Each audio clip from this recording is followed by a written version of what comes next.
Selamat malam Kak Noge. Malam. Jadi di sini saya akan ya mewawancari sedikit, menanyakan perihal tentang pengalaman Kak Noge di desainer grafis. Yang pertama mungkin bisa perkenalan dulu singkat saja.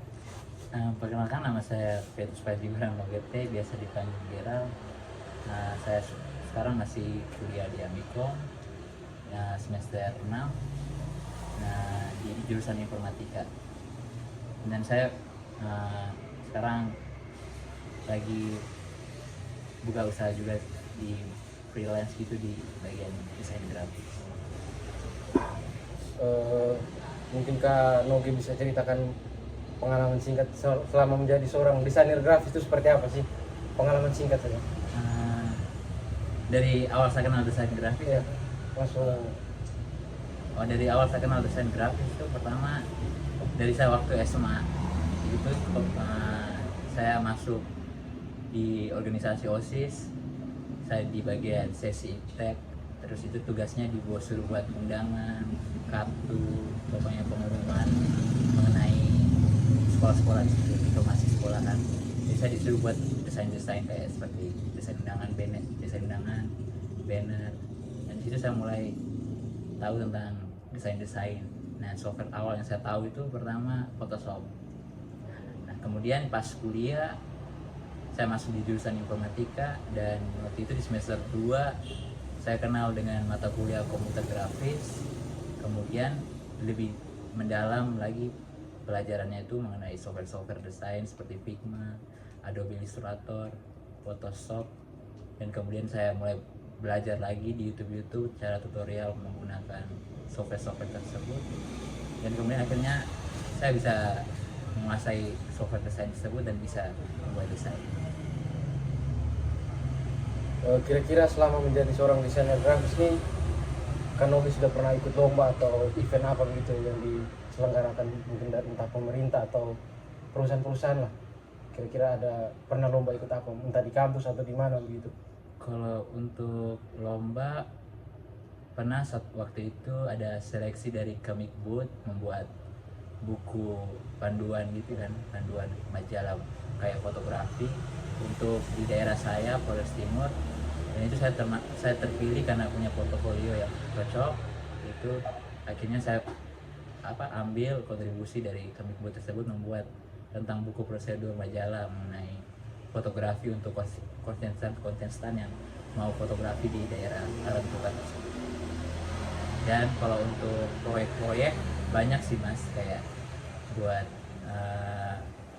desain feed Instagram, desain karakter game, atau desain UI UX.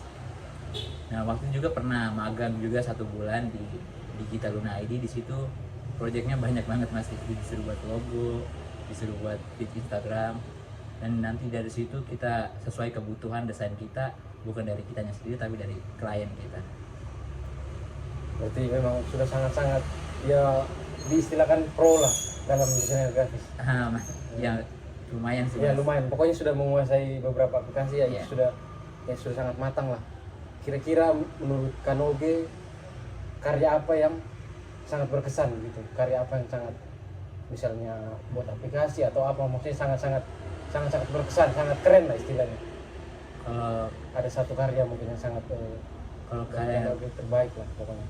terbaik buat saya itu waktu itu, tapi ini waktu itu saya pernah ikut lomba di Amikom, tapi waktu itu saya ingin upload karya saya tapi udah deadline. Tapi waktu itu menurut saya itu desainnya bagus sih, itu mengenai desain website untuk Museum Avandi. Nah di situ Sistem informasi gitu ya. jadi keterlambatan saya mengumpul desain saya itu karena harus riset dari awal kan. Jadi kenapa harus redesign dari websitenya Avandi itu, karena itu butuh dari riset dan apa juga kan mas, kayak apa yang perlu dari website itu yang kita harus revisi atau redesign ulang gitu. Jadi kan di situ waktu itu banyak kan kebutuhan dari Avandi di websitenya mereka itu kan masih terlihat kurang bagus. Jadi saya redesign ulang untuk pemasaran tiket bioskopnya serta mengenai museumnya, jadi saya harus pelajari lagi nah apa di museum itu apa, makanya dari situ saya telat ngumpulin tugas saya. Nah di situ menurut saya itu karya paling bagus Keren, dan karya keren pertama saya juga sih.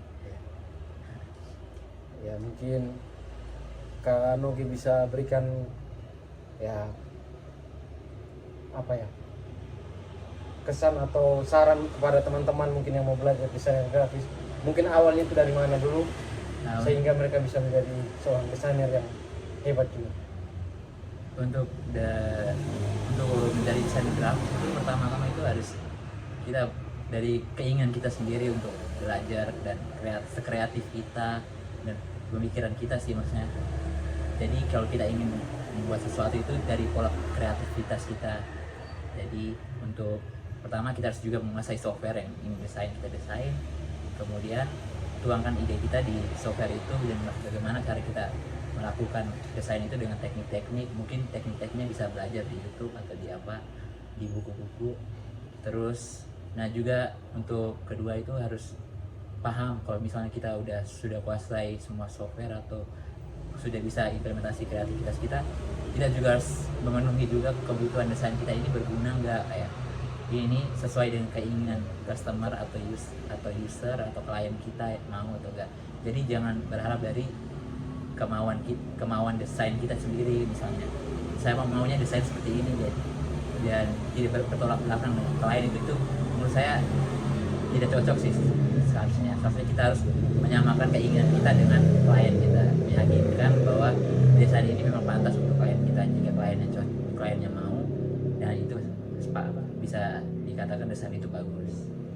Jadi kita juga harus riset juga dari kemauan klien kita mengenai desain kita. Pokoknya harus belajar konsep juga mengenai desain thinking, itu bagus sih. Dari riset, dari pertama itu riset dulu, implementasi ide kita, kemudian kita testing hasil karya kita. Ya mungkin itu saja wawancara singkat dari saya. Sebelumnya terima kasih untuk Kak Nogi telah meluangkan waktunya.